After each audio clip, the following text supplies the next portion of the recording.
I have known for a while. I missed an opportunity, I feel, 10 years ago. 10 years ago. I don't know what the significance is about 10, but I missed an opportunity 10 years ago to, I believe, leave the station when God was calling me. At that time, I was had gone to the Vatican and had started a nonprofit, and I felt that God was calling me out of Channel 8 at the time. And a simple thing, he said, take Italian. And I was like, I'm not taking Italian, I'm not smart enough, I can't learn a new language, I'm too old, and blah, blah, blah. So I made all of these excuses, but I still felt that voice. I felt something. It was God saying, take Italian. I refused. Only to find out when that door closed that I believe it was that summer that President Bush appointed the U.S. ambassador to the Vatican, who was from Tulsa.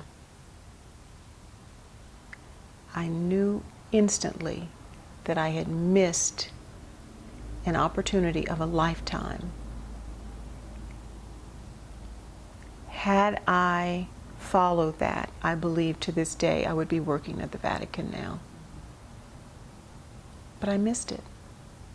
So 10 years go by, and I'm asking God, when will you call me again?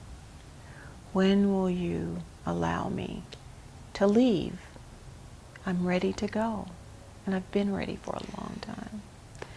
So, and I would tell people, you know, who would come on board at the station, I'm not going to be here. When my time is up, I'm gone. I made it very clear.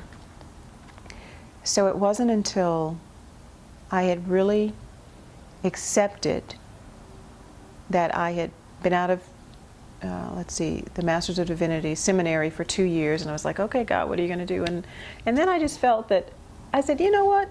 I think I'm like the pastor of Channel 8.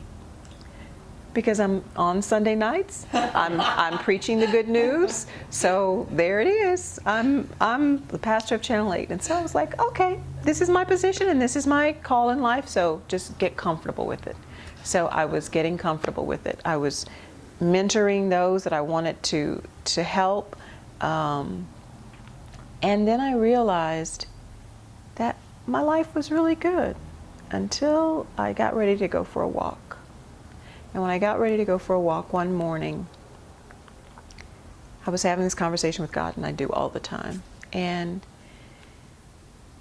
he spoke to my heart and he said, you have a lot of faith. And I thought, that is so cool.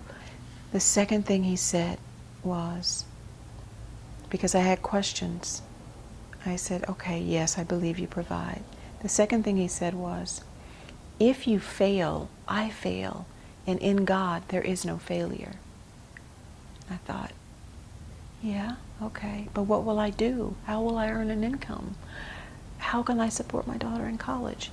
And it was as if a loop was just playing in my mind. Do you really believe God provides? And if you fail, I fail, and in God there is no failure. Any question I had, I would just keep going back to that loop. It would just continue to play. But the third thing sealed it for me. I wear a t-shirt when I go to pick up trash that says, I am the hands and feet, because I believe that as followers of Christ, as Jesus would have done, you meet the needs of the people, whatever those needs are. So I would wear this shirt when I would pick up trash. I am the hands and feet, because the church should be outside the walls of a building. I am the hands and feet, and I would go and pick up trash. And he spoke to my heart that morning. The third thing he said was, if you are my hands and feet, I need you to be free to be at work in the world. That was it. I knew that was it, that I had to leave. And I couldn't worry about contract, I couldn't worry about anything, I couldn't worry about how I was going to pay for my daughter's school. I had to go. Because I knew 10 years prior that I had missed an opportunity. And that crushed me. And I use it now as a teaching tool to others. Don't miss the opportunity when God calls you. Because look at me, it cost me 10 years of my life. So